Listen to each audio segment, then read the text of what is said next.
I'm Mark Hill and I'm Managing Director of the UK branch of Renati, and I'm here with Ian Brunt, the founder and owner of antiques.co.uk, which I think was one of the earliest websites. We were the first. We launched in 1996 as a commission-based online selling platform. But now it's a super successful website. It has over 300,000 antiques online. A lot of them are sold, and we have 2,000 sellers from all over the world. And our reach is global, which is what I dreamt it to be all about. And we've just signed a partnership between antiques.co.uk and Renati to enable more dealers to upload more stock more frequently to your site and many others. Of course, the ECM itself allows you to syndicate from one single place to a great number of marketplaces. It's the only global market that is totally fragmented. Every single item and every single seller or collector is an individual, which makes it an impossible marketplace. The beauty of this new relationship with you guys is the fact that everybody has the opportunity to come together.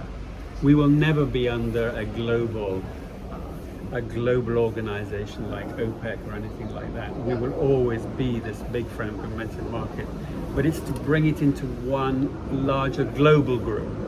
And Renati being in America and us being mainly European, but we concentrate a few on English-speaking countries, we get this tidiness and more efficientness, so we can enjoy what we really want to do, which is find treasures. Love our history and antiques. And enjoy them, and of course that's the point of the ECM and partly selling online as well. It gives you a little bit more time. You've got your shop window sort of open globally, as you say, 365 days of the year. So you're able to go out and actually enjoy why we're all in this business and why we all buy these very beautiful objects. But I want to pick on something in particular you just spoke about. You talked about being together and growing. And I read a brilliant quote from the International Art Gallery, Hauser and Wirth, this week, which said that the future is phygital. Slightly odd word, but it's a sort of combination between physical and digital. And here we are outside the amazing Battersea Decorative Fair. And I think they've kind of got it right. They're onto something. What do you think? You have to see it. It's the same with it. It's like buying clothes. It's the experience. It's actually going somewhere to see it. You know what it's going to look like, but until you actually see it physically or touch it or move it or place it in the right place in your home, you cannot understand and appreciate its true potential. But the internet lets you find it in order to simplify the search. It's also a very good educational process because you can see all the styles. Admittedly, it gets a little bit heavy on the eyeballs and to stare at the computer screen, but it gives you a greater insight into. Before, we had to go down to the market on a Sunday morning and look through all the grotty things and hope it wasn't raining. Yeah, hope it wasn't raining and snowing. But so now this combination of things together will hopefully in the future, in the next 5 or 6 years, bring us much more into an important part of the marketplace. You know, the English antiques market and art market is worth 10 billion for the British economy. That's a huge bit of the British economy. And I think it's also important because we are joining forces with other countries, and after the pandemic it's more important for us to get used to doing this more virtually rather than physically.